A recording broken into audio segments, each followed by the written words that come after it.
Hey guys, welcome back to the Fire Grind. My name is Daniel, and in today's video, we're going to be starting a new series. And this series is called Invest With Me.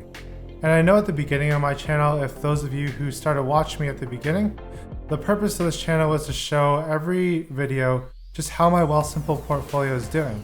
And I want to show all the market moves that I make. However, after reassessing that a bit more, I realized it takes up quite a bit of time to just talk about my portfolio every single video, as I am trying to release videos every 3 to 4 days right now.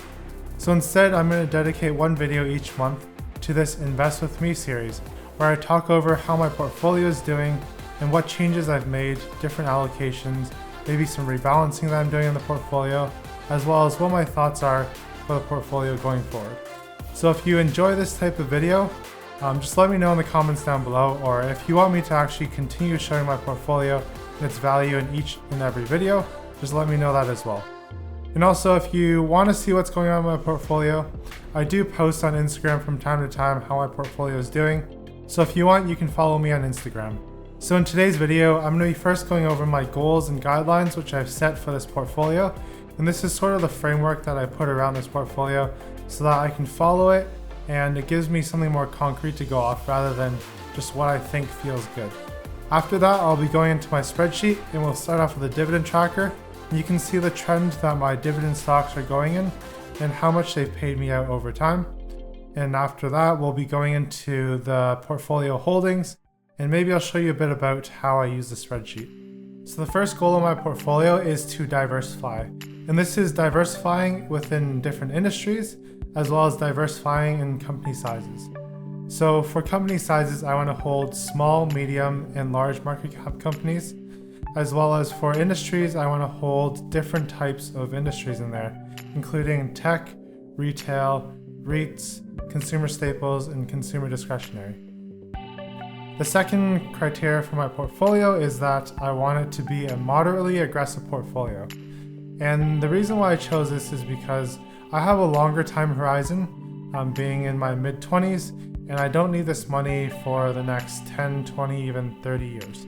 So this is more of a long-term portfolio. I don't plan to do much day trading or swing trading. I might try a bit here and there, but the general goal of this portfolio really is to build up wealth over the long term. So in order to achieve this moderately aggressive portfolio, how I've set it out is that I'm going to be putting my money purely on stocks. And the main reason for this is because as an investor right now, I don't have a great understanding of bonds, nor do I have really the time to figure that out. And I feel like because I have a longer time horizon, I don't need that fixed income that I get from bonds. And I'm able to weather out some sort of market storm like the one that we have right now.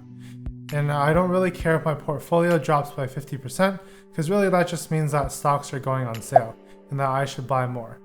And the fact that I'm already diversifying across multiple industries as well as size of company, to me, I feel like that's enough diversification that I don't need to include some sort of bonds or fixed income funds in there. So how I want to break down my portfolio in terms of growth, dividend, and speculative stocks, I've set a target for having my growth stocks be in the range of 30 to 60% of my portfolio. And the reason why I set a larger range is, let's say 1 year growth stocks do very well.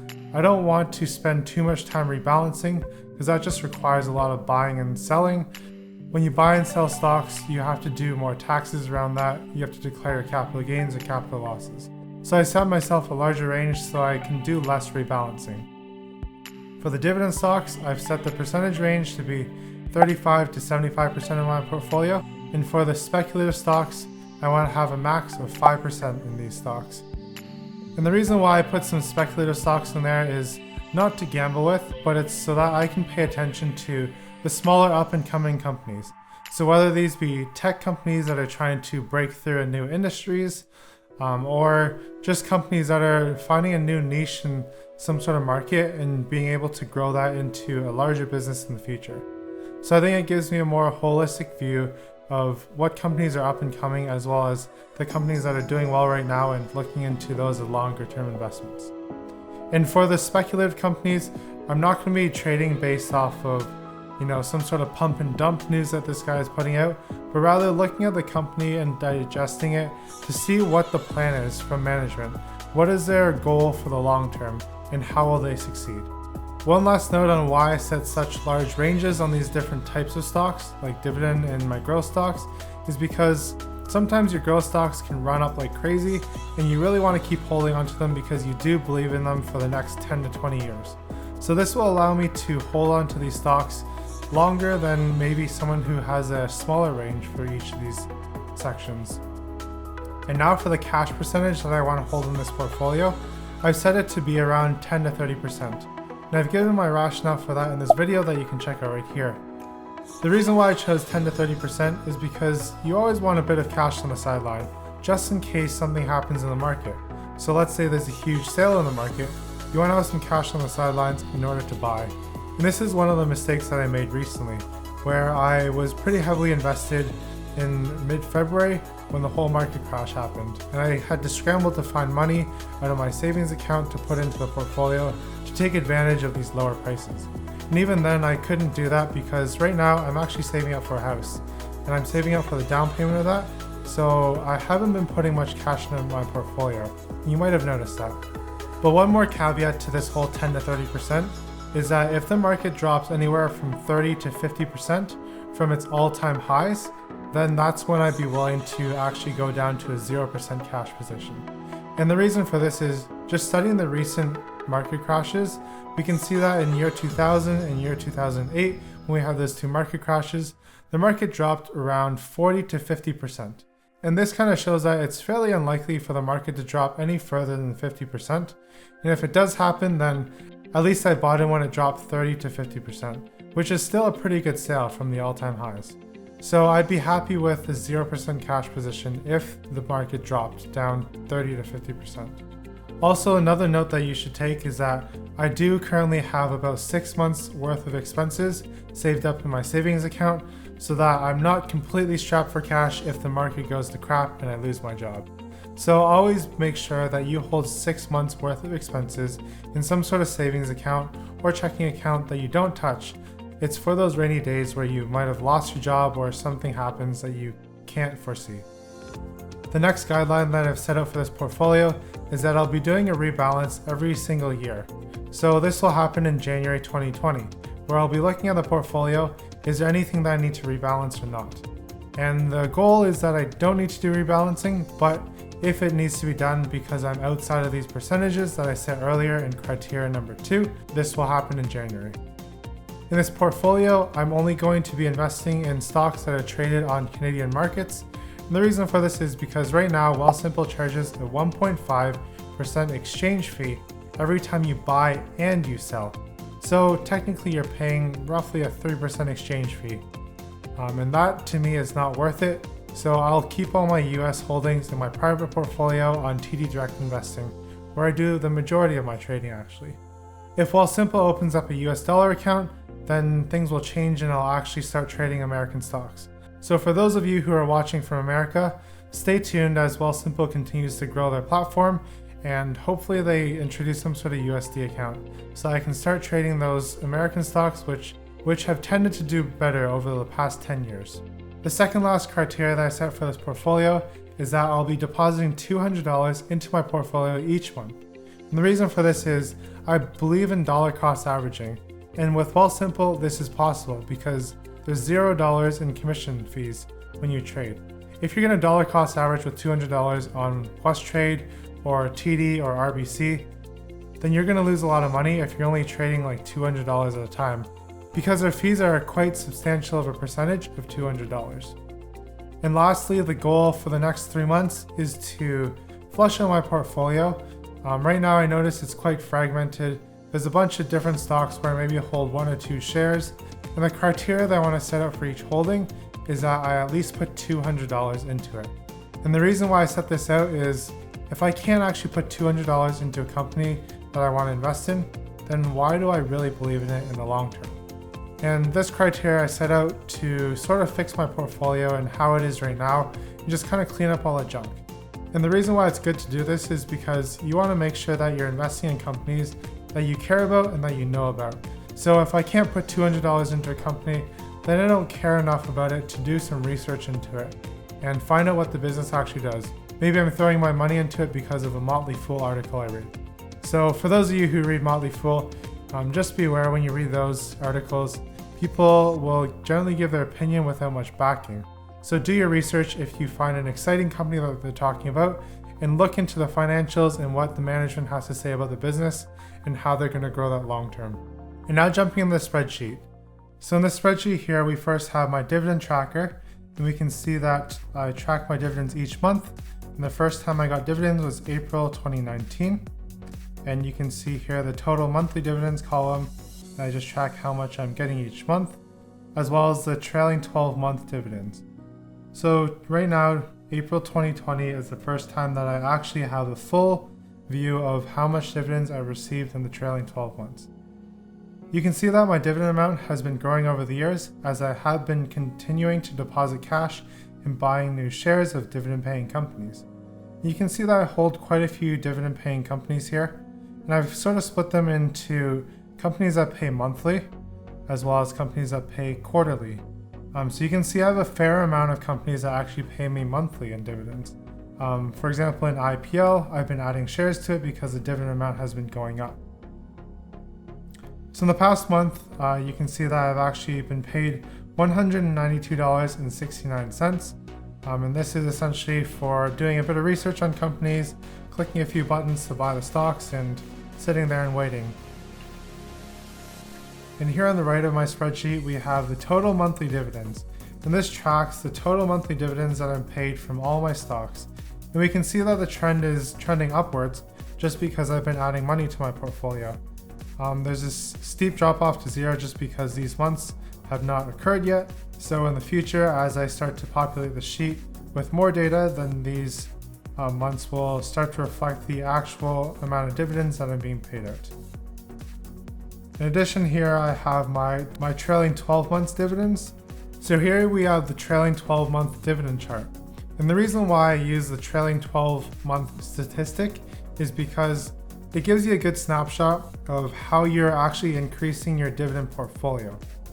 If you're adding more shares to your dividend companies and seeing those payouts increase, I guess, year over year or quarter over quarter or even month over month, then you can see that your trailing 12-month dividend is growing, and therefore you get a good idea of in 1 year how much you're going to earn from dividends.